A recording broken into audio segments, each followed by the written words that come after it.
معاویہ کہتے ہیں بازی کہ میں نے نبی صلی اللہ علیہ وسلم سے عرض کیا یا رسول اللہ صلی اللہ علیہ وسلم ہم اپنی عورتوں کے کس حصے میں آئیں اور کس حصے کو چھوڑیں. یعنی شوہر بیوی کے تعلق کی بات ہو رہی. یہ بھی ایک بہت آج کے دور کا، ہر دور کا مسئلہ ہے، لیکن آج کے دور میں اور بھی گمبھیر ہوتا چلا جا رہا ہے بہت سی چیزوں سے ایکسپوز ہونے کی وجہ سے. تو کیا جائز حد ہے اور کیا نہیں ہے؟ فزیکل ریلیشن شپ کے لیے کس حصے کو استعمال کیا جا سکتا ہے، کس کو نہیں، یہ سوال. تو اس پر آپ صلی اللہ علیہ وسلم نے فرمایا تمہاری بیوی تمہارا کھیت ہے، تم اپنے کھیت میں جہاں سے چاہو آؤ. جہاں سے چاہو آؤ کا مطلب کیا ہے کہ جہاں سے کلٹیویشن ہو سکتی. یعنی کہ کھیت کے تعلق سے کیا بتایا، نساؤکم حرث لکم فأتوا حرثکم انا شئتم. انا شئتم کا مطلب انا جو ہے ظرف زمان و مکان دونوں کے لیے آتا ہے کہ جانے کا کوئی خاص وقت مقرر نہیں کہ یہ دن ہے یا رات ہے، ایسی کوئی پابندی شریعت نے نہیں رکھی. اور اسی طرح جب کھیت کہہ کے بیوی کو بتایا گیا تو اس میں اس کی یعنی کہ اس کی قدر و قیمت اور اس کی حفاظت اور اس کی سرسبزی اور خوشحالی اور وہ ساری چیزیں اپنی جگہ ہیں. پلس یہ بہت ہی حکمت کی بات ہے کہ کھیت میں کچھ اگ جب ہی سکتا ہے جب اس میں بیج ڈالا جائے. تو اب شوہر بیوی کے ساتھ کیسا تعلق قائم کرے کہ اولاد پیدا ہو سکے؟ وہ اورل سیکس سے تو نہیں ہو سکتا، وہ اینل سیکس سے بھی نہیں ہو سکتا. obviously understood ہے کہ انا کا مطلب یہاں کیا ہے. ٹھیک ہے نا؟ یعنی یہ وہ باتیں کہ جن کو بہت لفظوں کو کھول کھول کے نہیں بولا جا سکتا، لیکن اٹس انڈرسٹوڈ.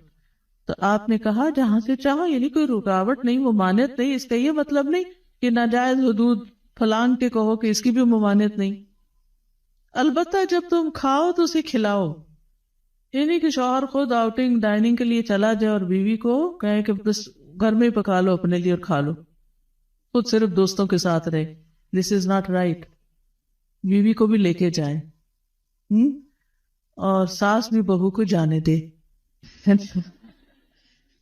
جب تم کھاؤ تو اسے بھی کھلاؤ، جب پہناؤ تو اسے بھی پہناؤ. کا مطلب یہ ہے کہ عید آئی ہے، اپنے لیے سوٹ لے رہے ہو تو بیوی کو بھی کچھ لے کے دو. یہ ہے ایکوالٹی ایک طرح سے. اس کے چہرے پہ نہ مارو، اسے گالیاں مت دو، ابیوز نہیں کر سکتے. اور اسے قطع تعلقی اگر کرو، یعنی ویسے تو نہ کرو لیکن اگر کرو تو گھر کی حد تک رکھو. کک آؤٹ نہیں کرو، گھر سے باہر نہیں پھینکو، گھر سے نہیں نکالو. کیونکہ بعض شوہر کہتے ہیں نا، فون پہ کہہ دیتے ہیں گھر چلی جاؤ ماں باپ کے، میں تب گھر میں داخل ہوں گا، آؤں گا ہی نہیں. یہ غلط ہے، ایسے نہیں کرنا چاہیے. اور یہ کیسے مناسب، یہ کیسے ہو سکتا ہے کہ تم اس کے ساتھ یہ سلوک کرو جبکہ تم ایک دوسرے کے پاس حلال طریقے سے آتے ہو؟ یعنی تمہارا ایک جائز تعلق ہے اور پھر تم اس تعلق کو اس طرح خراب کرو. تو بیوی کو مارنے سے متعلق جو قرآن اور حدیث کی روشنی میں جو حکم ہے وہ سامنے. پھر اسی طرح غلام کو مارنے کی ممانعت، نوکر کو، غلام کو، اس کو بھی نہیں مارنا چاہیے. ابو مسعود بدری سے روایت ہے کہ میں اپنے غلام کو کوڑے کے ساتھ مار رہا تھا کہ میں نے اپنے پیچھے سے آواز سنی، اے ابو مسعود جان لو. اور میں غصے کی وجہ سے آواز سمجھ نہ سکا، یعنی ایسے مار رہا تھا کہ مجھے نہیں سمجھ آئی کہ کس نے پکارا مجھے.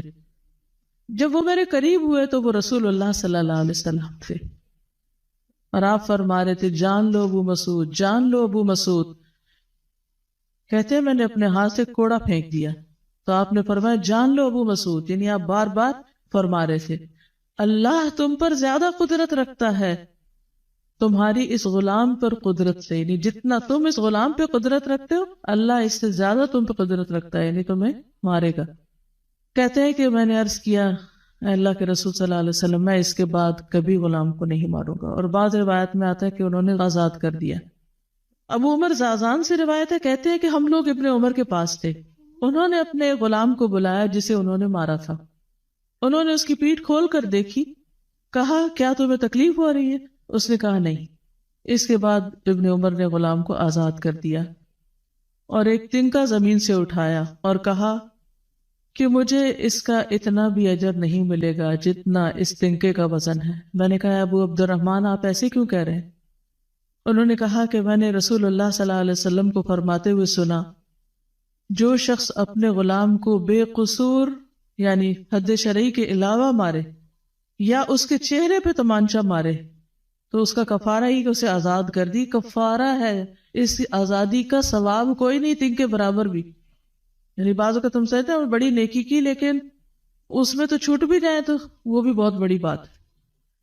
صحابہ کرام جو تھے وہ خاص طور پر اس سے محتاط رہتے اور غلاموں سے درگزر کرتے تھے۔ ابو لیلہ کہتے ہیں کہ سلمان رضی اللہ عنہ نکلے، وہ اپنی سواری کو چارہ کھلاتے تھے تو وہ ہودے سے گرتا رہتا۔ ہودہ کیا کہتے ہیں؟ وہ چیز محمل باسکٹ کہہ لیں جس میں اس کا چارہ رکھ کے دیا جاتا۔